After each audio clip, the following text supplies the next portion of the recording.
simple proposition to the people of Brownsville: either stay in a hotel or your horses die. There's no middle road. And he was able to deal with this epidemic of equine encephalitis in Brownsville. Dr. Moore is by first training a veterinarian from the great Tuskegee Institute and now Tuskegee University, and as a PhD in epidemiology from Johns Hopkins. Dr. Moore is also the chief agent of the expansion of the United States government into Africa. He ran all of the African health programs under the second Bush administration, but also was critically important in running the new AIDS programming in Africa. Dr. Moore was also the director. His link to cancer is actually quite strong. He was the director of the second cancer center established in the United States at Howard University. The first was here at Harvard, the second one was at Howard University. So Dr. Moore is a remarkable man. He's a quiet man. When you speak to him for the first time, you wonder, where does this fellow with this sort of Virginia accent fit into the world? And it's a kind of a cover, because underneath that cover is a remarkably gifted man who understands the nature of interrelationships in the world.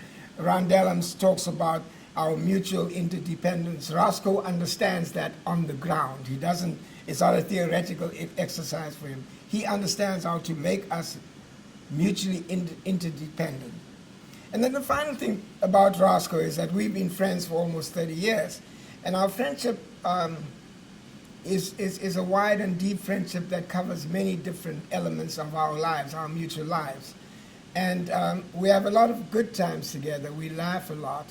And he's a man that is characterized, like Nelson Mandela and Archbishop Tutu and Stephen Biko, he's characterized by great joy. He lives his life to the fullest with great joy. And when you meet him, he smiles a lot.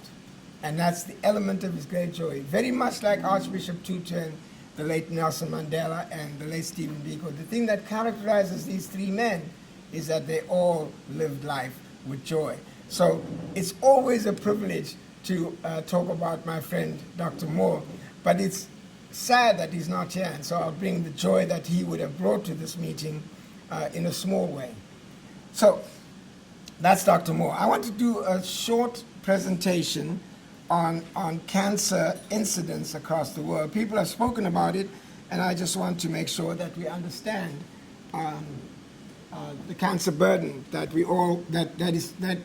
the world faces. 14.9 million incident cases, which is actually an underestimate, because across Africa we don't have surveillance systems for cancer, so those numbers are underestimated.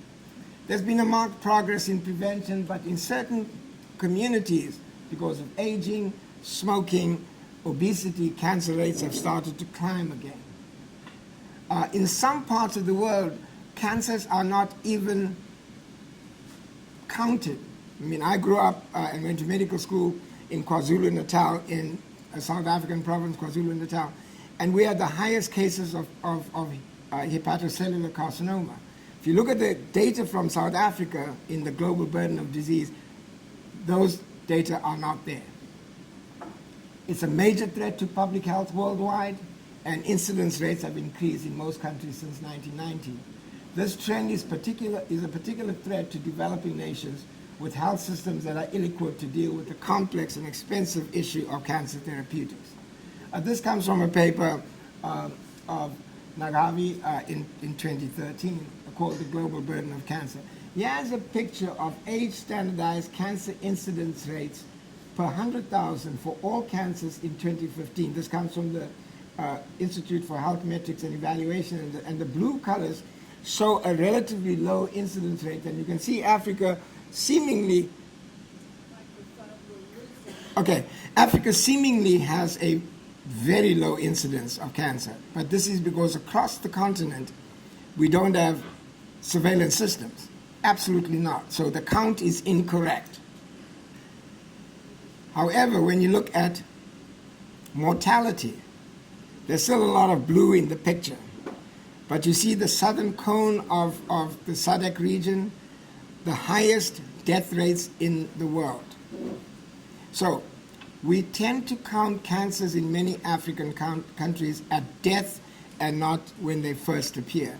We tend to count cancers in America and Europe when they first appear, and we then continue to count them until they die. So this picture of relatively low incidence and very high mortality is a typical picture of the African continent. And I'm sure a lot of our colleagues from the continent can attest to this, that you may not know how many people are newly diagnosed with cancer, but you know that you're dealing with cancer a lot. So that's what these statistics show.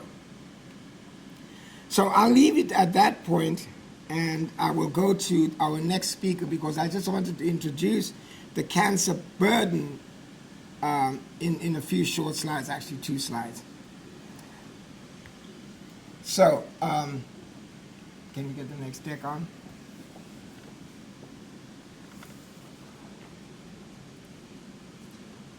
Yep, this one. The next speaker, Mr. Raymond C. Dabney. I met Ray about 2 years ago, and what impressed me when I first met him was his enthusiasm. What impressed me when I met him the first time was his intelligence.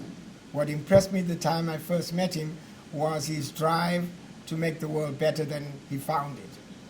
Those 3 characteristics of Raymond are actually quite clear when you meet him. He's a man of great drive, great intelligence, and passion. And he said to me, "Alan, join me and become the chief medical officer." And I said, "Hell yes. I want to ride on this bus that you're driving. It's fast and it looks a little dangerous. That's my kind of bus." So I welcome Raymond C. Dabney, the president and CEO, co-founder of Cannabis Science, the director for Constituency for Africa, the vice chairman of the African Healthcare Infrastructure Committee of CFA, and the chairman of the Raymond C. Dabney University. And when he came to me with that idea, I thought, well, is this an ego thing? And then I realized, actually, as I was saying it to myself, that it was this passion that he has for making the world better and demonstrating that people that look like us can do things that are remarkable. So, Raymond, welcome.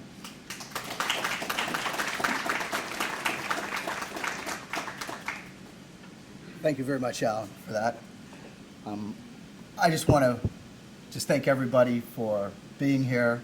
I think we've all learned a heck of a lot. I know I've learned a lot about, the African development, what we're going through, in order to bring it all together.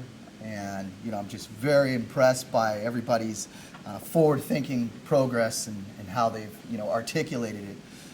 Especially for me, because we've been going through this for a number of years now. And, we know what it's like to be in a volatile regulatory environment and a volatile legal environment, dealing with cannabis and creating the drugs that we're trying to create for the public today. I just want to especially extend a thank you to Dr. Will Ngwa. I know he's here somewhere, but just want to give you a heartfelt thank you for working with us and understanding our vision and our goals. And, his team has been second to none in putting together the whole event. I also want to thank, Mel Foote, Constituency of Africa, definitely one of my mentors, as with Ron Dellums, of course, the president of our International Government Affairs Board, of course, Dr. Allen. You've been a great friend. They've all become great friends, and this is the best part of what we do. So with that, let me just continue. So at Cannabis Science, we started approximately 8 years ago. Everybody figured that, we were a little off for sure because it was cannabis, and we were talking about creating cannabinoids or creating critical ailment drugs using the cannabinoids in the plant. And we've gone through various levels of research and development, working with the general public and such, and we've really learned a lot, and we want to just go over some of that with you guys in this presentation. Our team is really second to none. Again, some of the people have really done a lot in this diaspora, and in terms of developing drugs, in terms of creating a environment for progress, and that's really the most important thing. So our team is phenomenal that we have put together. Here you can see Dr. Julius Garvey, you can see Ron Dellums, Melvin Foote, Dr. Herman, Roscoe Moore, and Julia Royal. They're all members of our Scientific Advisory Board as well as our Government Affairs Board, and they've really done some profound things on the planet in progressing all these areas that we're working in. Our three main areas of focus are FDA drug development, over-the-counter markets, and state-by-state initiatives. What this does is it gives us a full spectrum when we're creating these cannabinoid drugs and as well as cannabinoid therapies. The FDA, as we all know, is based on a doctor writing a prescription, whether it's for cancer, pain management, PTSD. We actually make the actual drugs in different delivery formats, such as pills, creams, extracts, sprays, tinctures, so on and so forth. It really depends on the condition that you want to treat, and that depends on the delivery methodology that we'll use when we create the drugs. The over-the-counter market is nutraceuticals and cosmeceuticals.